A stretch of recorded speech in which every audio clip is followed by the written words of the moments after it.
damos inicio a nuestra cátedra de hoy. Eh, en primer lugar, agradecemos mucho a José Luis Caballero Bono que haya querido aportarnos en su visión en la cátedra de hoy. José Luis, como ves, somos un grupo fundamentalmente de mujeres, estamos de diferentes, nuestra sede fundamental es Cali, Colombia, pero aquí hay presentes personas y compañeras de Chile, de Argentina, de Centroamérica, de España, que se conectan a esta cátedra de teología y espiritualidad femenina, María de Magdala. Eh, José Luis es un profesor de la Universidad de Salamanca, Universidad Pontificia de Salamanca en España. Eh, Ha tratado muy diversos temas, pero, por ejemplo, tiene algunos estudios sobre las relaciones entre España y América en los siglos XVII y XVIII, perdón, XVI y XVII. Un libro recientemente publicado, Ocho filósofos españoles contemporáneos. Ha trabajado la relación entre la ciencia y la fe. Es especialista, me parece que el mayor especialista en lengua hispana en Edith Stein. En fin, como decimos aquí, es un duro en la materia y estamos muy contentas de poder escucharlo hoy. José Luis, la dinámica sería que tú hables una hora más o menos, un poco más, un poco menos, tú lo vas viendo, y luego hacemos una apertura para hacer un intercambio a partir de inquietudes, preguntas, propuestas. Bienvenido, José Luis, si tienes la palabra. Bueno, muchas gracias, Carmiña.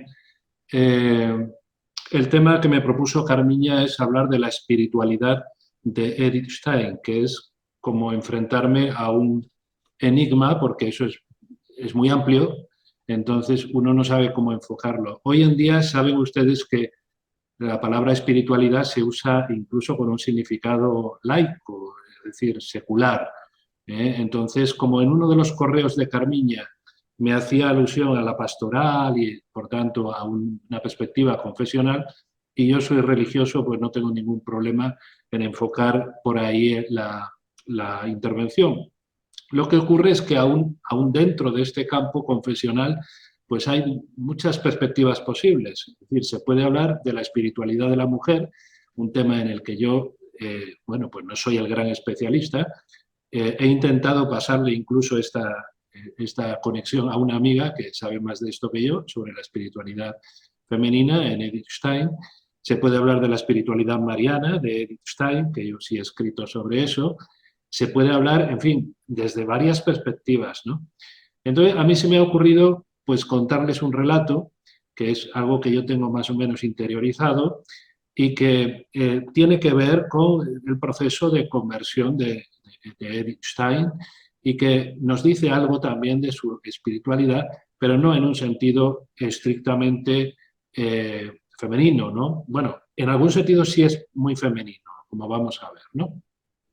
Y entonces, cuando oímos la palabra espiritualidad y Edith Stein, a mí me viene, por ejemplo, a la memoria un librito como este, Los caminos del silencio interior, que es una recopilación de textos de Edith, hecha por los carmelitas de aquí de España, ¿no? De editorial de espiritualidad, y son textos, pues, muy breves y muy sabrosos, como por ejemplo El misterio de la Navidad, o Amor por la Cruz, y otros textos, por ejemplo, en honor de Santa Isabel de Hungría, y otros que son fácilmente comprensibles. Es decir, cualquiera puede leer estos textos y sacar la impresión de que, bueno, más o menos los ha entendido, ¿no? O sea, se entiende.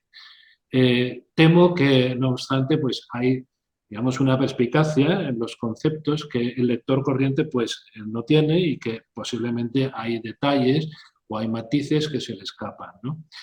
Entonces, yo no voy a hablar de una espiritualidad así, en ese sentido, sino que quiero hablar de una espiritualidad más arraigada en lo que es su vocación, digamos, intelectual, que es una vocación filosófica, ¿no? O sea, yo trabajo en el área de la filosofía y precisamente, pues hace ya muchos años, muchos, me planteé que si Edith Stein había sido asistente de Husserl Y bueno, pues algo habría escrito. Entonces empecé a indagar a principios de los años 90 y di, por ejemplo, con su tesis doctoral sobre el problema de la empatía en una biblioteca de Múnich y se me ocurrió traducirla. Esa traducción pues llevó años y luego pues se publicó en la editorial Trotta y luego también los carmelitas la utilizaron para la edición de obras completas de Edith Stein en español. Entonces yo estoy muy familiarizado con ese escrito y con otros, ¿no?, de Edith, pero me gustaría arrancar precisamente de aquí, sobre el problema de la empatía, que es el tema de su tesis doctoral defendida en Friburgo en 1916. Su director era Husserl, ¿no? Bien, sobre el problema de la empatía. ¿Qué es eso de la empatía? Bueno, pues en español cuando oímos la palabra empatía, pues solemos pensar en una especie de congenialidad. Es decir, si yo empatizo con una persona, es que siento, digamos, una conexión especial con ella, digamos, tengo una experiencia de congeniar con esa persona. En español de aquí de España hay una expresión que usa la gente, una expresión vulgar, que hay mucha química con una persona, ¿no?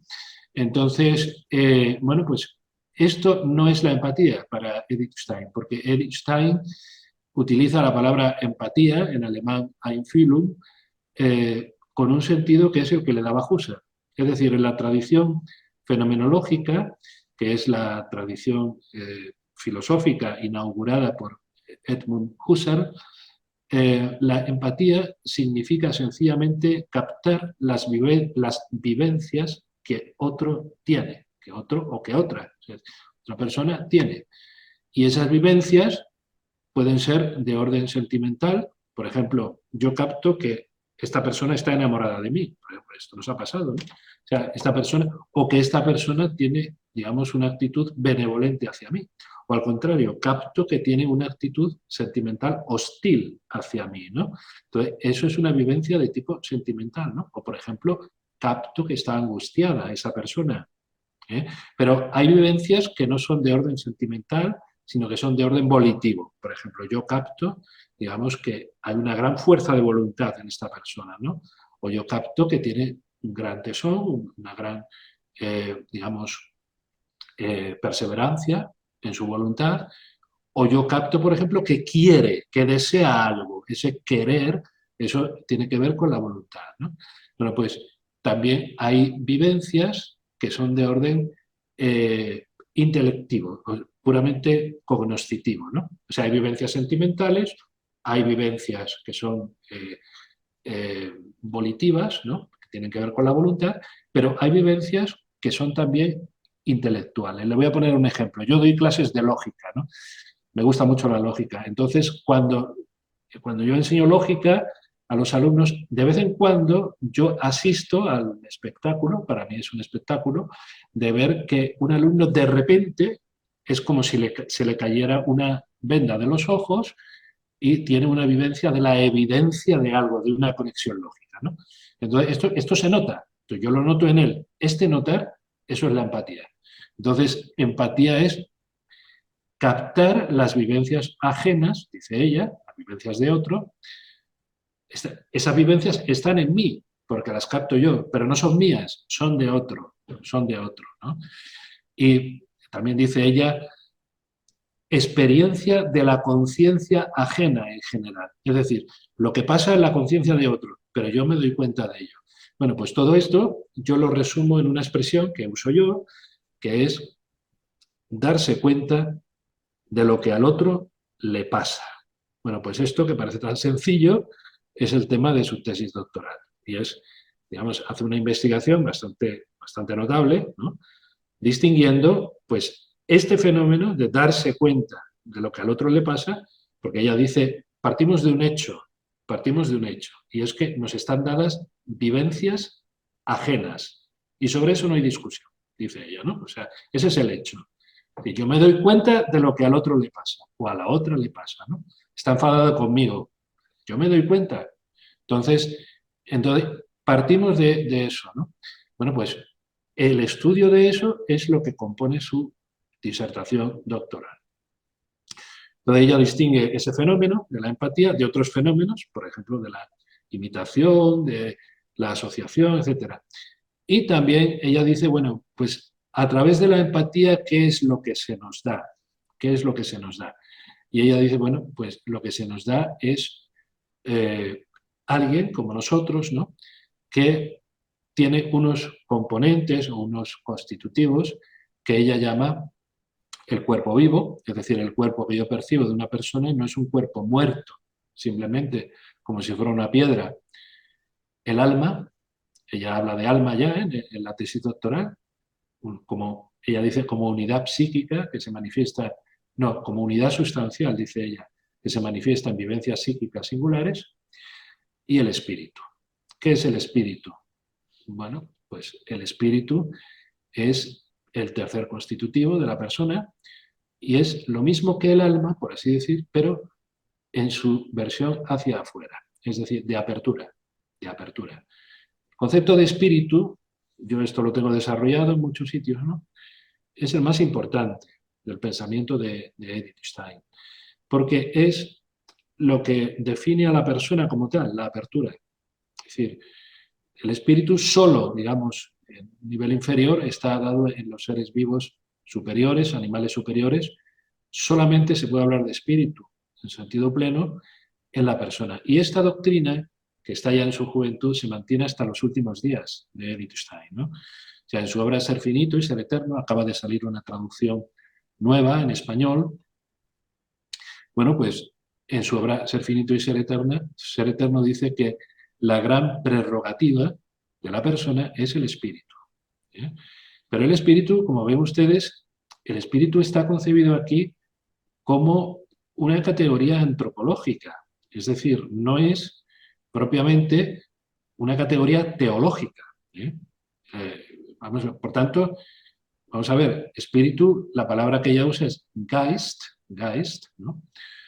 Y es como la dimensión de apertura de la persona, lo que hace que la persona sea persona, lo que hace que la persona sea persona.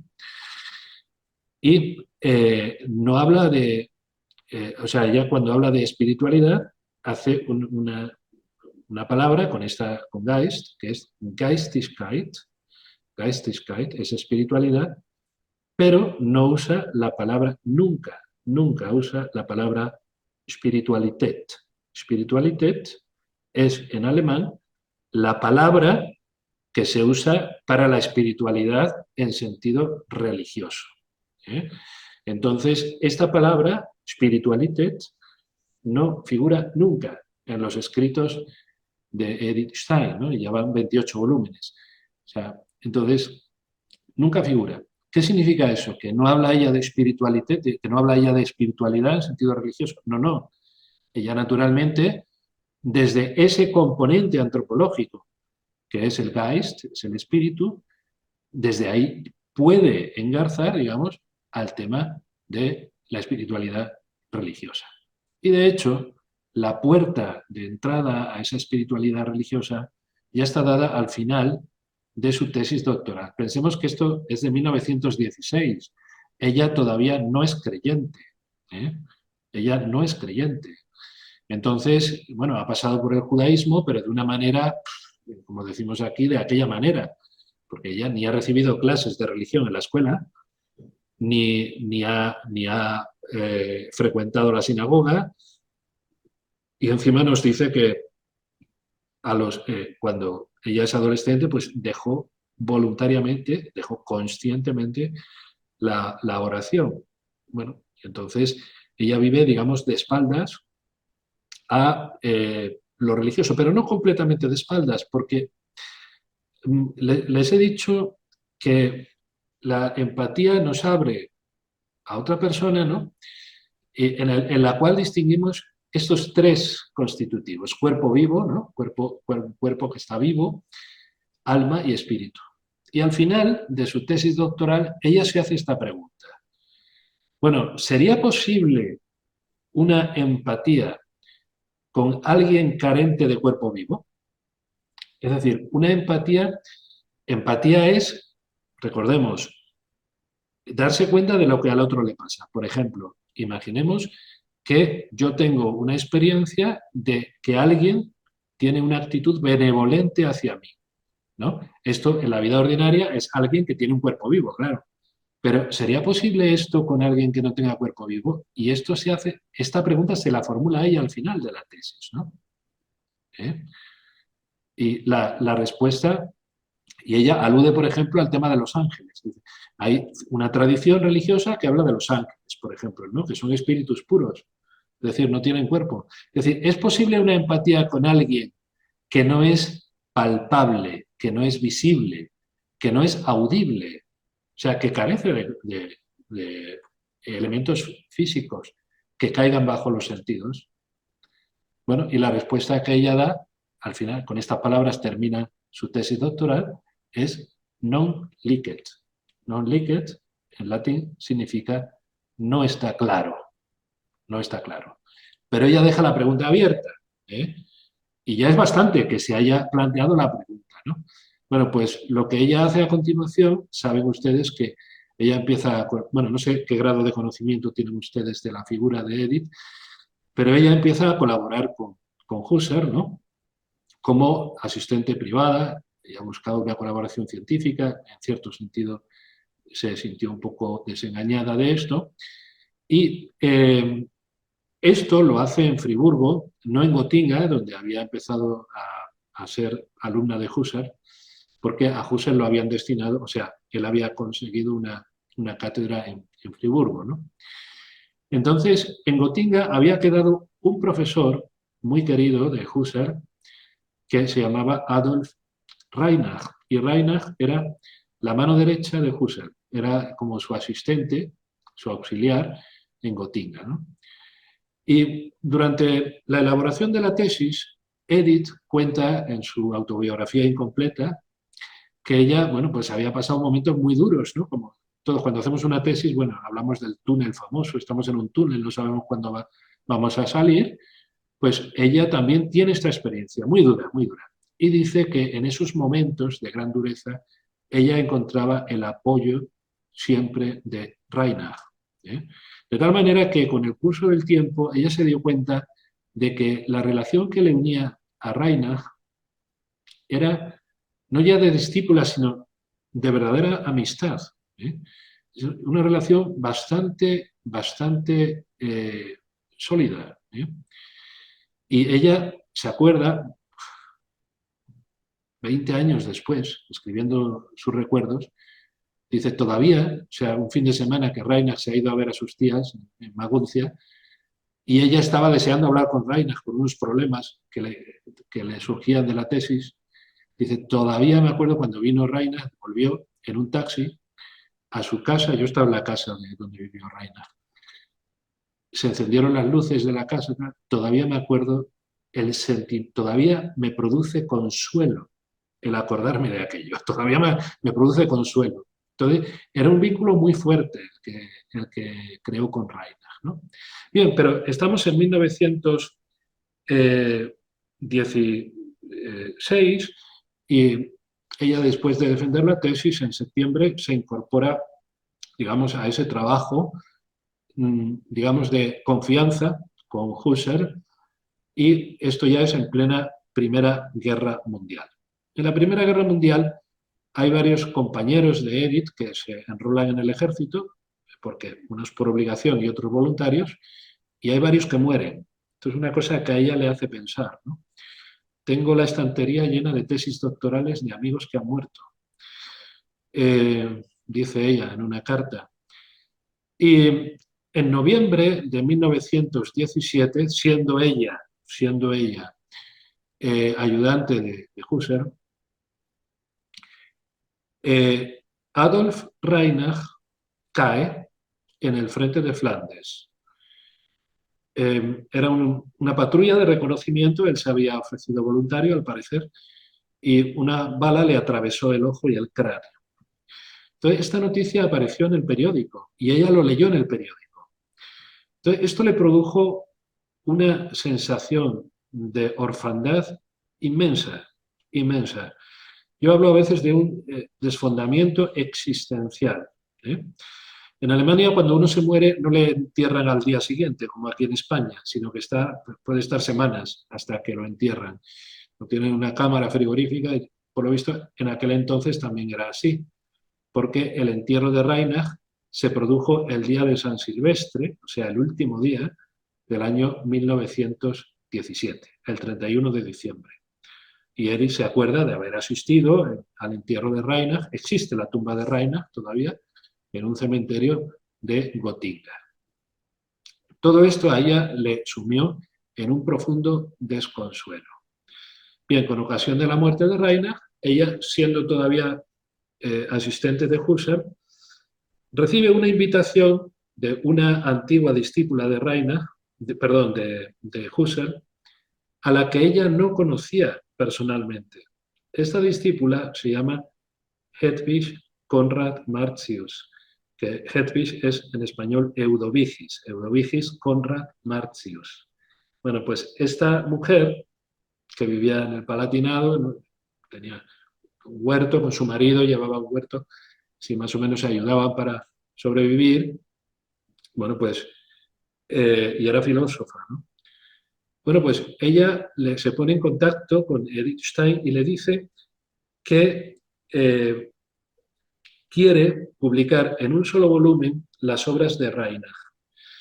Reinach había muerto con 34 años. Entonces, las obras, no ha escrito mucho, todas las obras caben en un volumen. Entonces, le encarga a Edith que ella se encargue del manuscrito sobre un seminario acerca del movimiento al que a ella había asistido, un seminario de Reinach en Gotinga, ¿no? Y Edith acepta, ¿no? Entonces, con ocasión de esto, bueno, pues ella, bueno, todo esto es un poco posterior al 18. Voy a volver atrás, que estoy solapándome un momento, perdón. O sea, yo he hablado de la muerte de Reinach y del desfondamiento existencial que esto le produce a Edith. Bien, en febrero del 18, Edith deja de trabajar para Husserl. Por un lado, porque ella no está a gusto, ella piensa que Husserl la está tratando como una criada, más o menos, pero no hay una colaboración científica a la altura que ella quería. Pero, por otro lado, porque toda ese pesar en que le ha asumido la muerte de Reinach, bueno, pues es muy fuerte, ¿no? Es muy fuerte. No obstante, ella sigue en Friburgo, termina el curso porque tenía que dar algún curso, estaba comprometida en algún curso, y hasta, digamos, el mes de julio, ¿no? Termina el semestre. Bueno, pues en este segundo semestre, digamos de febrero a julio, ahí tenemos pruebas de que ella tiene una experiencia sobrenatural, diríamos nosotros, ¿no? Yo le llamo la experiencia de la gracia. Y ella narra algo de esta experiencia en dos textos. Y esto es lo que quiero compartir con ustedes, lo primero que quiero compartir. Porque son textos de filosofía pura, y de repente, hablando de un tema, por ejemplo, de la fuerza vital, ella nos cuenta lo que le ha pasado, con categorías de su propia filosofía, ¿no?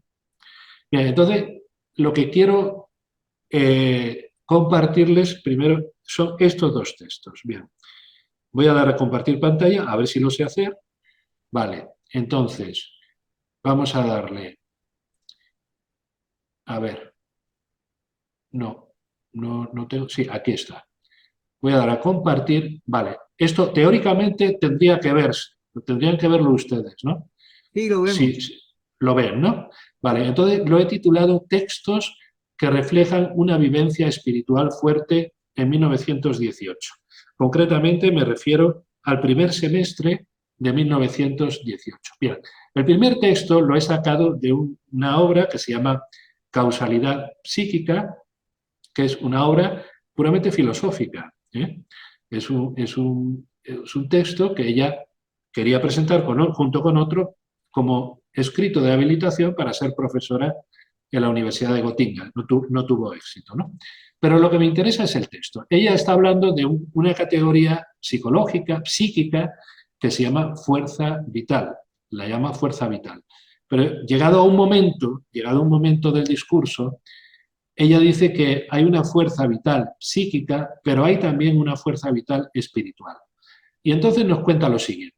Dice, aparte de este afluir de fuerzas motrices que ya presupone una cierta medida de fuerza vital, a saber, la requerible para vivenciar los contenidos que dispensan fuerza, hay, bueno, esto presupone haber leído lo anterior, hay desde luego otro afluir distinto, que no está ligado a este presupuesto.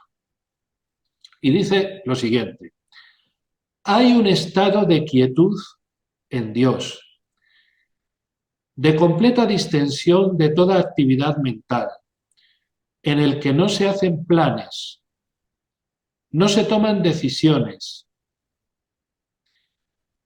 Ella, que había estado tomando decisiones, muchas hasta ahora, ¿no? Quería ser profesora, etc. Y menos todavía se actúa, sino que se confía todo lo venidero a la voluntad divina. Uno se abandona a la providencia por completo.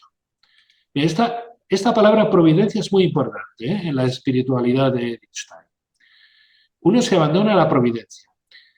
Y dice, este estado me ha tocado por ventura, en suerte, después de que una vivencia que sobrepasaba mis fuerzas ha consumido la denegación de actividad por falta de fuerza vital.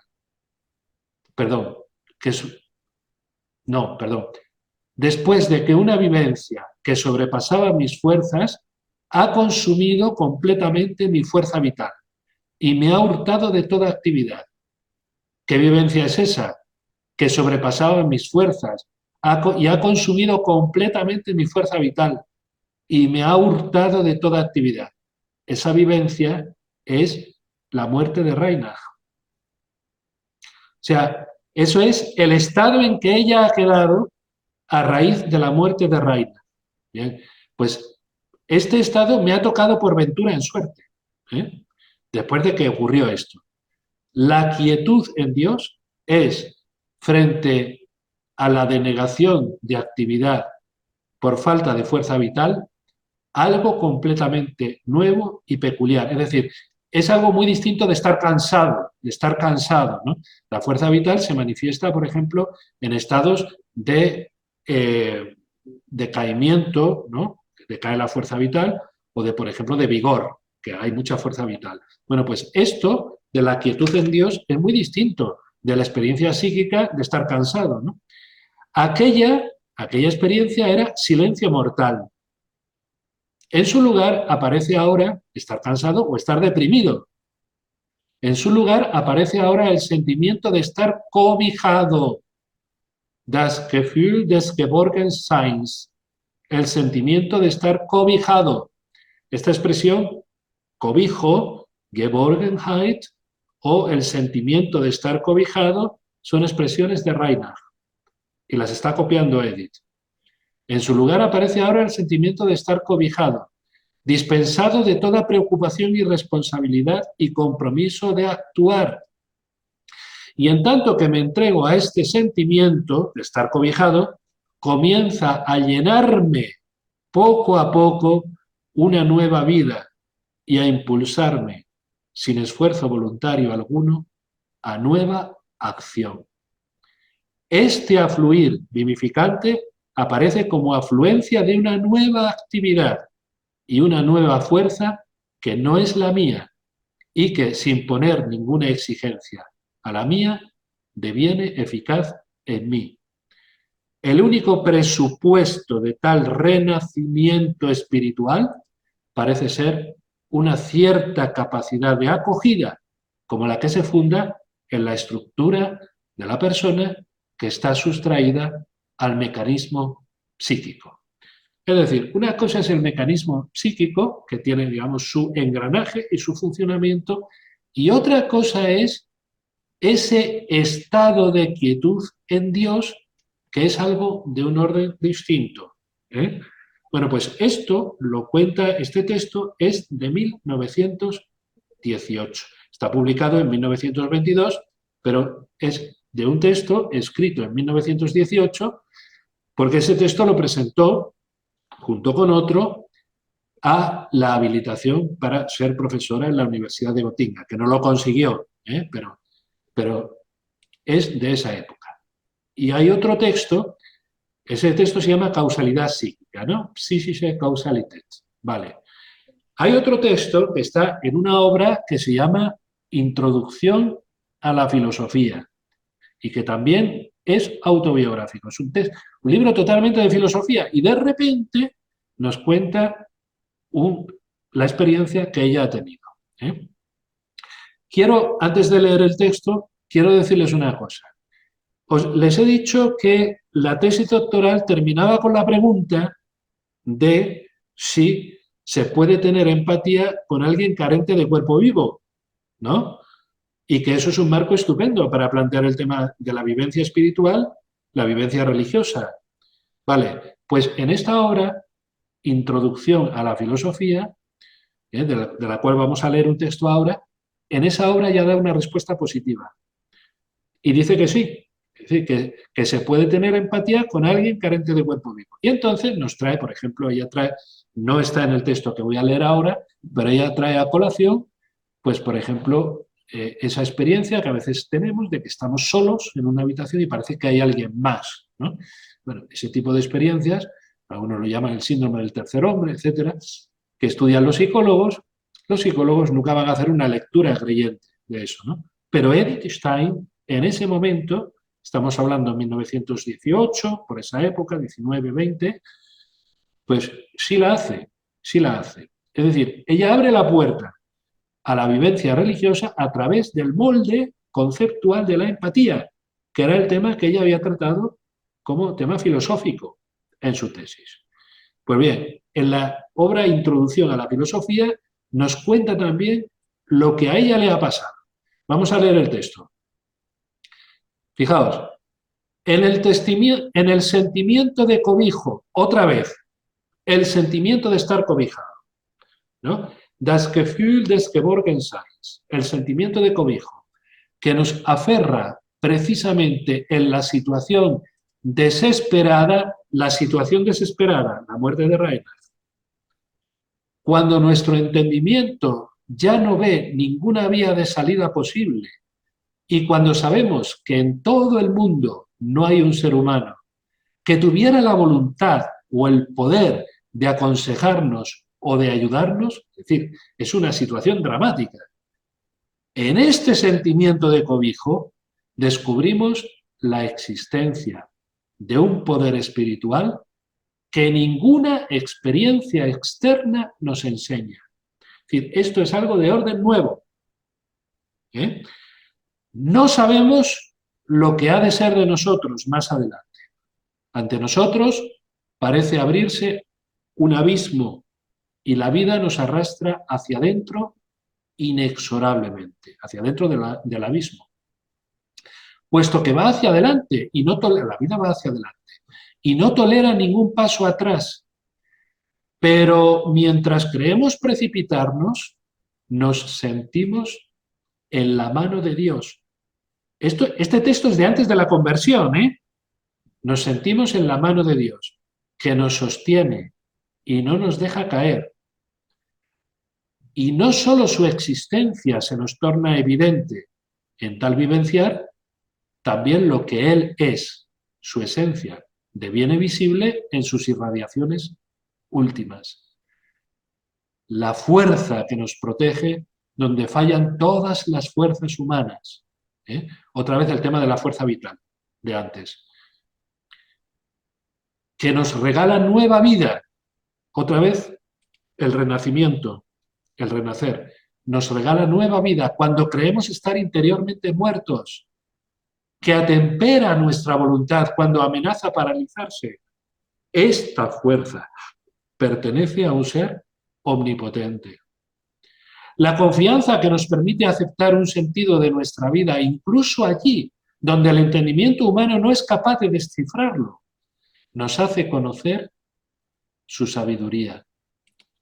Y la confianza de que este sentido es un sentido de salvación, de que todo aun lo más pesaroso, al final sirve para nuestra salvación, y además de que este Ser Supremo tiene misericordia de nosotros, aun cuando los hombres nos abandonan, de que no conoce rechazo malévolo alguno. Todo esto nos muestra su suprema bondad. Bueno, pues esto es poner por escrito. Voy a intentar dejar de compartir, pero no sé cómo se sale. A ver, quiero dejar de compartir y volver a la pantalla normal. Vale, de Ya, acuerdo, bien. gracias. Bien, este texto segundo también refleja esa experiencia autobiográfica de 1918. Incluso hay alguna carta, por mayo de 1918, una carta a Roman Ingarden, donde le dice: estoy encontrando un cristianismo positivo. ¿Qué significa un cristianismo positivo? ¿Qué significa positivo ahí? Significa que es algo opuesto a la negatividad en la que le había asumido la muerte de Reinach. Y habla también de un Stützpunkt.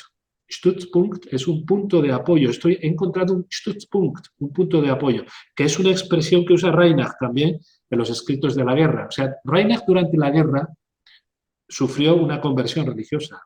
O sea, ante la eventualidad de poder morir en cualquier momento por una granada, pues él escribe unos papeles que precisamente la viuda de Reinach, Anne Reinach, transcribió a máquina con copia a carboncillo de las que había entonces, ¿no? Y mandó las copias a los amigos de Reinach y una copia se la mandó a Edith Stein.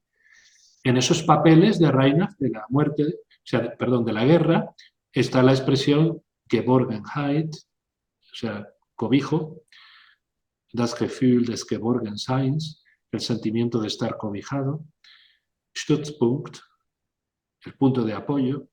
Estas expresiones son de Reinach. Las asume Edith Stein para siempre, para siempre. Están hasta el final de su vida, estas expresiones.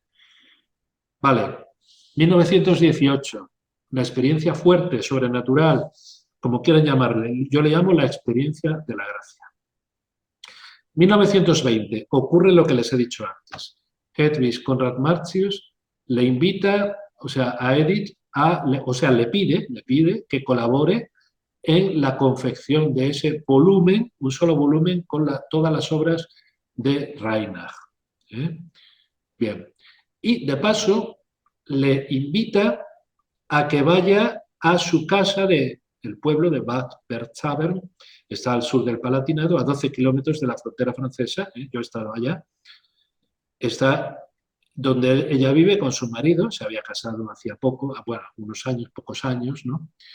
Y ellos cuidan un huerto, ¿no? Bueno, es una manera de ayudar la economía doméstica.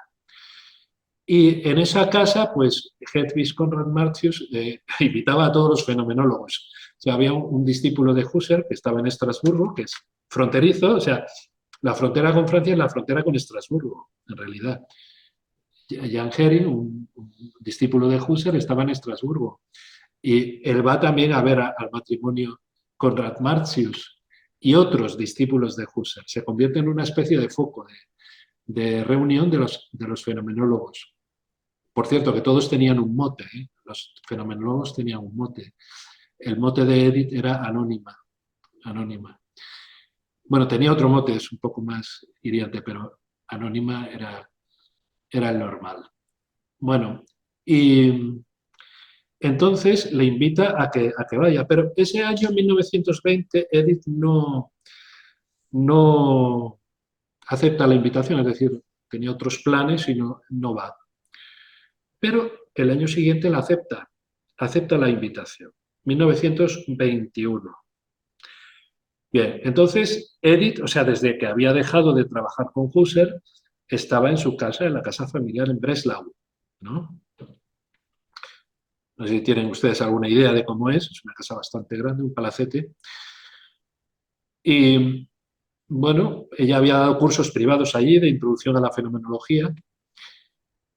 Y en 1921, en el verano, pues ella se dispone a viajar desde Breslau, que está en Silesia, digamos, está noreste de Alemania, en aquel momento es Alemania, hoy en día pertenece a Polonia, y se apresta a viajar hacia el sur de Alemania, hacia el Palatinado, ¿no? Hacia la casa de Hedwig Conrad Martius.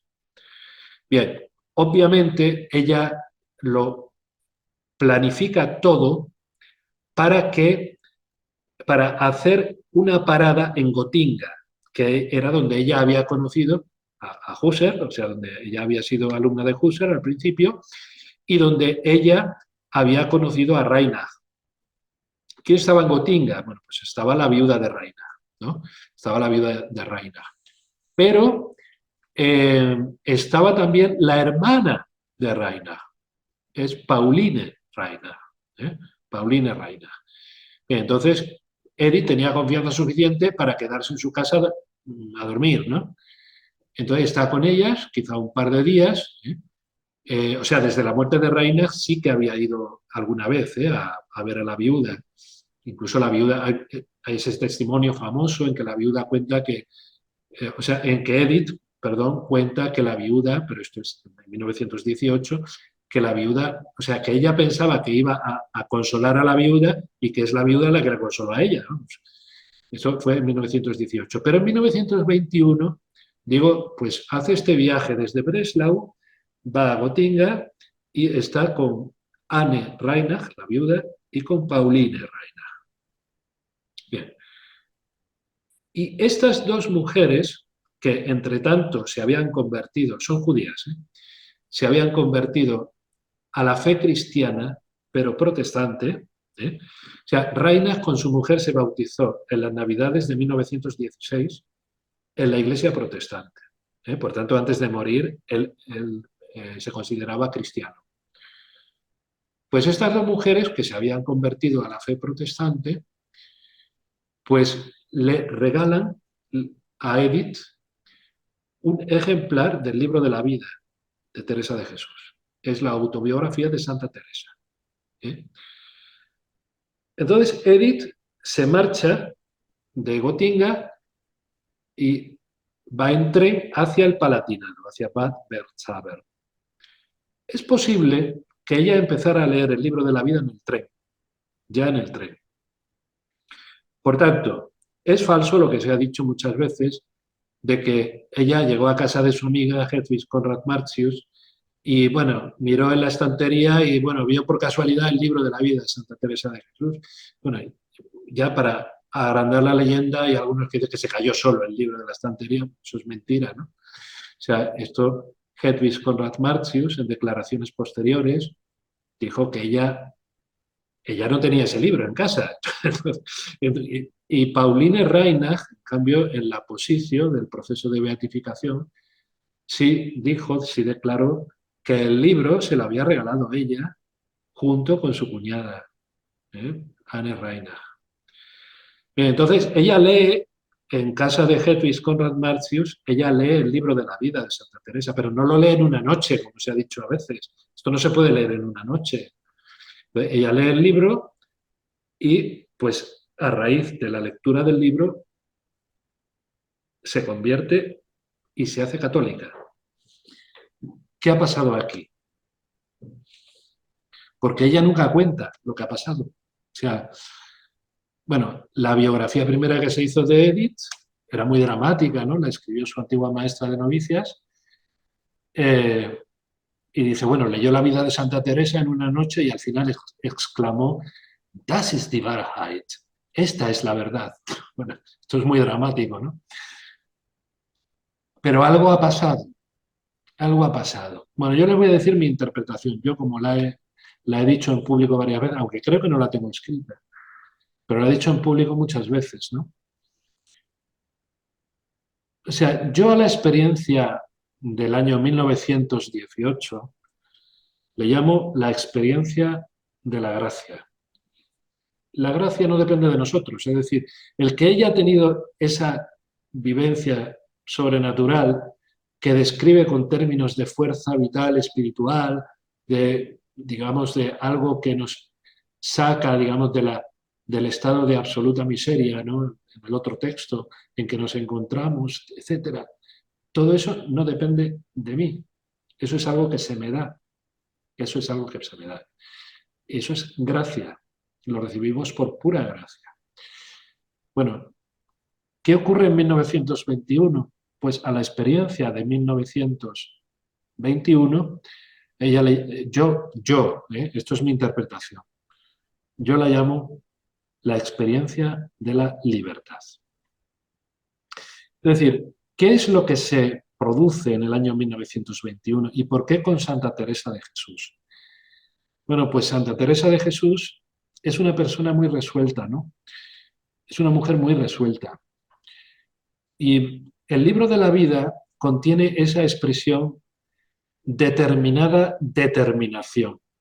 Es decir, una vez que nos hemos puesto en el camino del Señor, tenemos que tomar una determinada determinación. Una determinada determinación es una decisión fuerte. Y una decisión es un asunto de la voluntad. Es un asunto de la voluntad. Y por tanto, si es un asunto de la voluntad, es un asunto de la libertad.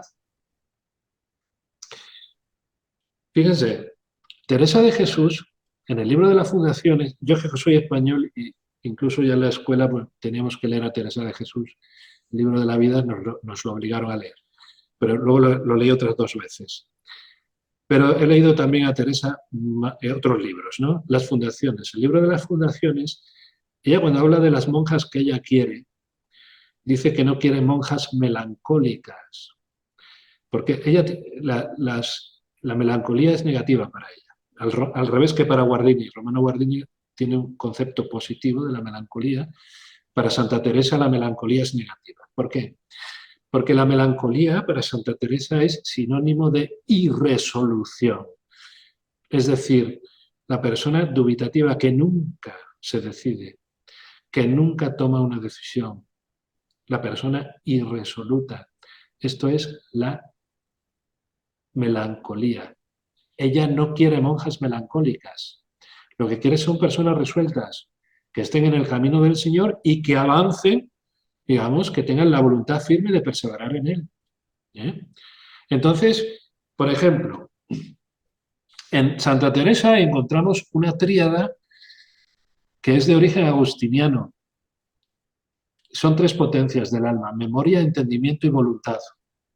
Santa Teresa empezó en un convento de agustinas. Antes de hacerse carmelita, o sea, de entrar en el convento de la Encarnación, ella empezó en un convento de agustinas, que existe todavía el edificio. Se puede entrar en Ávila, si ustedes van a Ávila, se puede ver. Y empezó ahí. Y leyó algo de San Agustín, porque a veces cita de las confesiones y tal. Y en San Agustín hay esta distinción entre memoria, entendimiento y voluntad.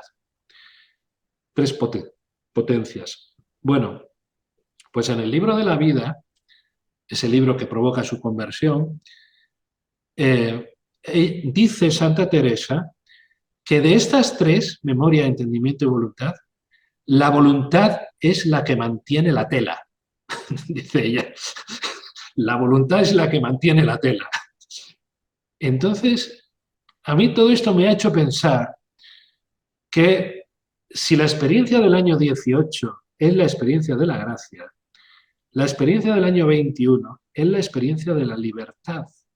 Es decir, la experiencia de la determinada determinación. ¿Por qué? Porque lo que ella, Edith Stein, entiende al leer a Santa Teresa es que, mira, como si el Señor le dijera, yo ya te he dado muestras suficientes, es decir, ahora te toca a ti. Es decir, la experiencia de la gracia proviene de Dios. Esa no la podemos crear nosotros, pero lo que sí podemos crear es la respuesta libre. La respuesta libre a esa gracia. Y eso ya depende de nosotros. Por eso yo le llamo la experiencia de la libertad. Por lo tanto, digamos, esa vivencia espiritual de chiribitas, de cosas muy bonitas, es la del año 18, no la del año 21. La del año 21 es la certeza de que ahora me toca a mí, es mi turno. Y mi turno es acoger voluntariamente, con mi libertad, eso que me ha sido dado. Lo primero que escribe Edith Stein después de la experiencia del verano de 1921 es un escrito que ha dado muchas vueltas porque los editores lo han titulado de diversas maneras, porque no tiene título. Pero al final han dado con el título correcto. Menos mal. El título correcto en alemán sería Freiheit und Gnade, que es libertad y gracia. Libertad y gracia. Estos son los dos conceptos en que yo me estoy apoyando para interpretar todo. Libertad y gracia. Y la conjunción entre libertad y gracia, eso es la fe. Eso es la fe. Es decir, no hay fe solo con una vivencia espiritual muy sublime de la gracia divina. No, no. Si tú no acoges esa experiencia, eso que te viene dado, desde tu libertad, si no lo acoges, entonces no hay fe. Por tanto, ni solo la gracia, ni solo la libertad. Las dos cosas son necesarias, ¿no? Bien, quería terminar, porque prácticamente ya es la hora. Todo esto se podría hablar más, ¿no? Porque yo es que he dedicado mucho tiempo en mi vida a Edith. No sé, no es culpa mía, es de ella. Ella me ha salido en mi camino. Yo no la he elegido. Los santos nos eligen a nosotros, no es al revés. Entonces, quería terminar con un texto, ¿no? Yo he hablado de eso de la providencia, es muy importante cómo ella hace una lectura providencial de su vida. Por ejemplo, ella, ¿cómo termina su autobiografía incompleta? Que yo recomiendo vivamente, su lectura. ¿Cómo se llama? De la vida de una familia judía, pero en español, en los años 70, pusieron un título un poco aberrante, que era Estrellas Amarillas. Pero bueno, esa traducción de los años 70, que ha sido muy modificada, muy retocada, pero aún así en la de los años 70 se puede entender. O sea, está bien, está muy bien, y es muy viva y me gusta, es muy bonito de leer. Bueno, es una autobiografía que llega, digamos, hasta su juventud, hasta poco más tarde de la defensa de la tesis doctoral. ¿Y cómo termina? Pues cuenta una anécdota, ¿no? Que ella va en tren, hace parada en Dresde, los alemanes dicen Dresden, mi cuñado es de allí, es alemán, y entonces allí se ve en la estación, porque va de camino para tomar otro tren, en una pausa, ¿no? Se ve con Hans Lips, y Hans Lips era un compañero de estudios del que ella se había enamorado. Ella llegó a pensar en casarse con Hans Lips, ¿no? Y ella dice que toma un café en la cafetería de la estación con Lips y Lips le pregunta, ¿es usted, porque se hablan de usted, ¿no? ¿Es usted, eh, es usted también de de esos discípulos de Husserl que se están convirtiendo al cristianismo? Porque todos los discípulos de Husserl se convertían al cristianismo, normalmente siempre en la versión protestante, ¿no? Edith es una excepción. ¿Es usted de esas? Y ella dice, no. Y añade, tendría que haberle dicho, lamentablemente no.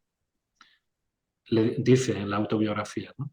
Por desgracia, no. No soy de esas, ¿no? En ese momento, ¿no?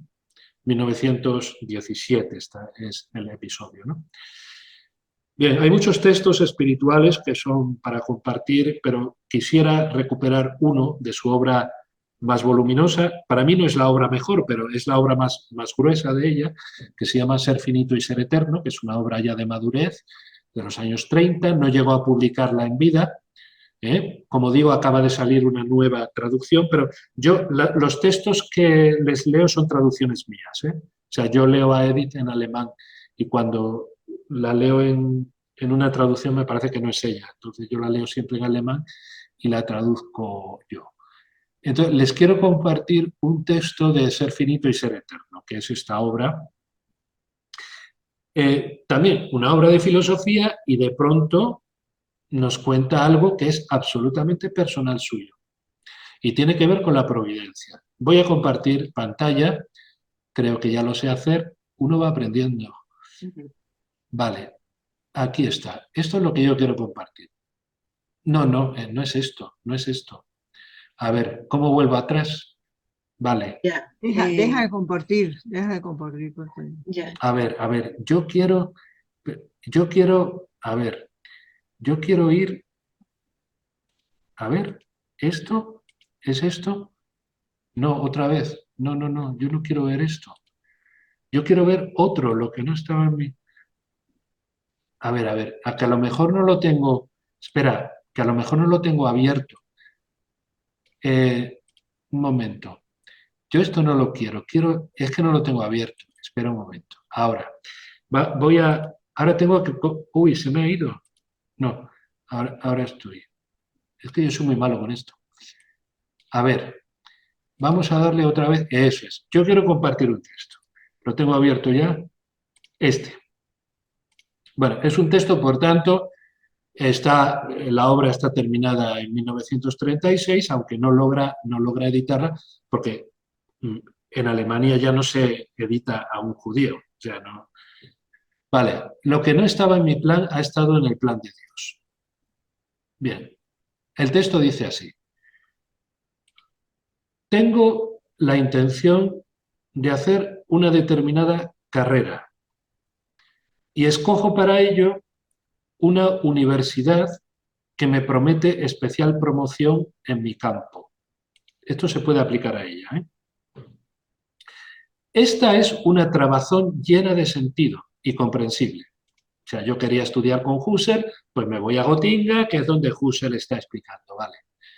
Que yo conozca en aquella ciudad a una persona que por casualidad estudia también allí y un día llegue por casualidad a hablar con ella sobre cuestiones de visión del mundo, no me aparece del todo a primera vista como una trabazón comprensible.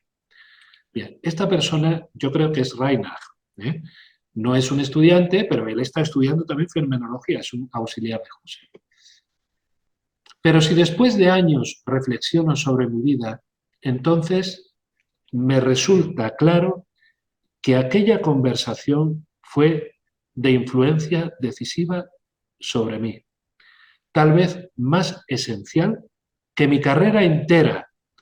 Y me viene el pensamiento de que tal vez yo debía ir a aquella ciudad precisamente por eso. Lo que no estaba en mi plan ha estado en el plan de Dios. Es decir, lo que no es sin más comprensible de un punto de vista racional, desde el punto de vista de Dios sí tiene sentido. Y cuanto más me acontece algo parecido, más viva deviene en mí la convicción de que, visto desde Dios, no hay ninguna casualidad, de que mi vida entera, hasta en todos los detalles, está prediseñada en el plan de la providencia divina y es una completa trabazón de sentido ante el ojo de Dios que todo lo ve. Pero esto no vale solo para la vida humana individual, sino también para la vida de toda la humanidad y más allá de ello, para la totalidad de todo lo que es. Su trabazón en el logos es la de una totalidad de sentido en la que cada rasgo individual en su lugar se somete a la armonía de todo el conjunto, conforme a la más pura y estricta legalidad. Lo que nosotros captamos del sentido de las cosas, lo que entra en nuestro entendimiento, se comporta respecto a aquella totalidad de sentido como tonos individuales perdidos, que el viento me trae de una sinfonía que resuena muy a lo lejos. en el lenguaje de los teólogos, la trabazón de sentido de todo lo que es. En el Logos se llama el plan divino de la creación, ars divina. El suceder mundano desde el comienzo es su realización. O sea, toda la creación es la realización del arte divino, ¿no? Pero tras este plan, tras el esbozo artístico de la creación, está, sin estar separado de él en el ser, la plenitud eterna del ser y de la vida divinos. Pues muchas gracias, he terminado. ¿Me pueden poner la pantalla? Pero la tienes que... ah, ya. Vale, gracias. Bueno, muchas gracias, José Luis. Les agradecemos mucho a toda su presencia y les recordamos que el próximo mes vamos a adelantar la cátedra al 18 de noviembre, no el último sábado como siempre, sino el tercer sábado, porque el último sábado es el Día de la No Violencia contra la Mujer. Entonces, acuérdense que adelantamos una semana. Y tendremos una exposición mía sobre Ernestina de Champoussi, Marilu Williams y Julia Esquivel, tres mujeres muy cercanas a la mística del siglo XX.